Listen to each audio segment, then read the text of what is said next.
bonds two spirits. You join spiritually with each other, which creates a deep bond, whether you like the guy or not. Think of it this way. When a carpenter glues two pieces of wood together, the idea is that they're now one piece, able to be used for his purposes. But when the two pieces are pried apart, they both splinter, leaving parts of themselves behind. Go ahead, pry them apart.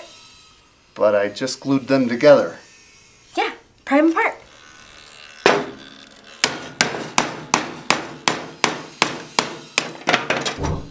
Eventually, it could be really hard to bond either of these pieces again because of what's stuck and missing. This means that when we get into and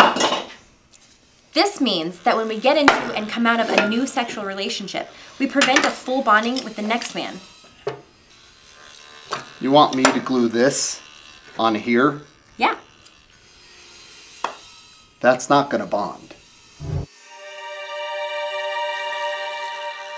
This isn't very good. Really? Thankfully, God can heal our brokenness and we can become whole again, but it's hard on us.